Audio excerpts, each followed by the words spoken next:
Parlons à présent de la CENI. Les rapporteurs adjoints de la Commission électorale nationale indépendante, CENI en sigle, Paul Mouindo est arrivé samedi 23 avril à Mbandaka, chef-lieu de la province de l'Équateur.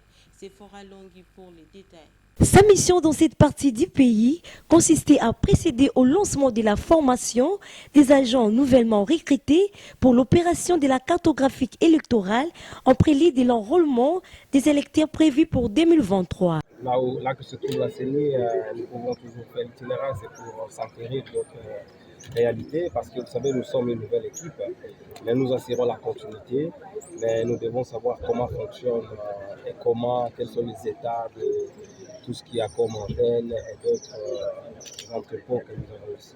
Après son atterrissage, il s'est rendu directement au secrétariat exécutif provincial de la CENI pour faire un état des lieux de la centrale électorale à l'Équateur avant de présenter ses civilités au gouverneur des provinces. Le recrutement des candidats proposés à la collecte de données va débuter ce dimanche 24 avril avant la formation sur la cartographie qui intervient dans ces jours à venir. Ici des détails que les rapporteurs adjoints a été recueillis par un comité restreint du secrétaire exécutif provincial Mbandaka. Restons toujours dans les mêmes chapitres. Dans le cadre de sa mission sur la formation des agents commis assises, l'actualisation de la cartographie opérationnelle, les rapporteurs adjoints de la CENI, Paul Mouindo, séjourne en Mbandaka depuis le 24 avril 2022. C'est fort à long. Aussitôt arrivé, il a pris la direction de l'entrepôt du territoire de Bikoro, dévasté par un incendie le 20 février 2022. Sa mission consistait à évaluer l'étendue des dommages causés avant d'en établir les responsabilités. Dans sa suite, le membre du bureau de la CENI était accompagné du secrétaire provincial de la centrale électorale, d'un juriste et d'un ingénieur. La délégation s'est entretenue avec le comité local de sécurité. Prioritairement, la démarche avait pour but de faire un état des lieux de faits. Le constat a été relevé que plus de 400 machines à voter ont été détruites ainsi que des groupes électrogènes, une centaine de machines d'enrôlement et d'autres matériels. Au total, seulement 6 machines et 34 valises de kits RFE ont été épargnées.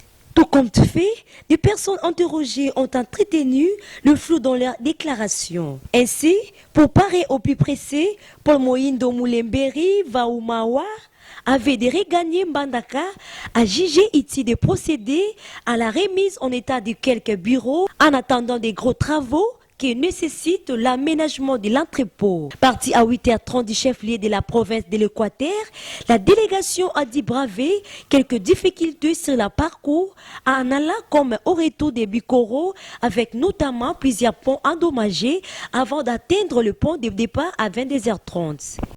Nous sommes dans le territoire de Bikoro. La CENI avait son entrepôt ici. Et cet entrepôt que nous avions depuis pratiquement plusieurs années avait malheureusement avait pris du feu. Et voilà pourquoi nous sommes venus nous-mêmes nous accueillir de la situation. Et le feu à question avait eu lieu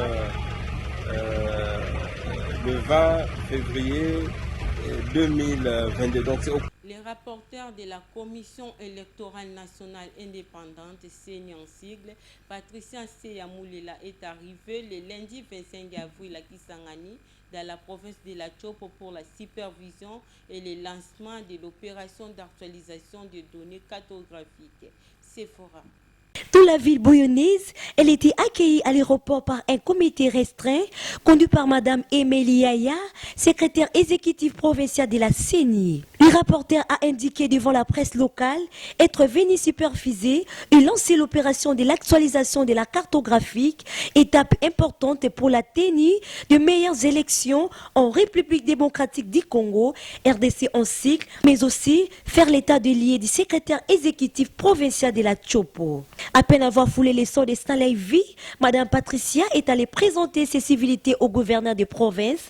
Elle a été ensuite conduite au siège du secrétaire exécutif provincial, où plus de 600 personnes venaient déposer leur dossier comme candidats, agents préposés à la collecte des données cartographiques. Le porte-parole de la centrale électorale a profité pour prodiguer le conseil aux candidats formateurs additionnés qui passaient le test. Un bref entretien avec Madame secrétaire exécutive provinciale et la délégation des formateurs venus de Kinshasa a précédé la petite pause. Aux uns et aux autres, Seya Moulele a rappelé la vision du nouveau management de la CENI. L'après-midi a été consacré à la réunion du comité provincial des opérations gouvernorat, présidé par le gouverneur Maurice Abiba Sakapela. Prenant la parole, Patricia Seya a expliqué clairement l'objet de sa mission et sollicité l'implication du gouverneur et des administrateurs des territoires dans la sécurisation des agents préposés à la collecte des données cartographiques et du matériel à travers toute la province de la Chopo. Sécurisation souhaitée également lors de l'élection du gouverneur et vice-gouverneur de la Chopo étant aussi concernés. Avant de regagner Mbandaka,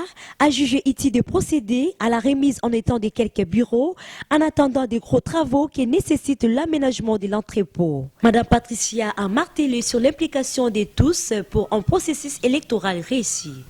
Et depuis que je suis là, personnellement, j'en ai fait plus. Je vous en remercie pour ça.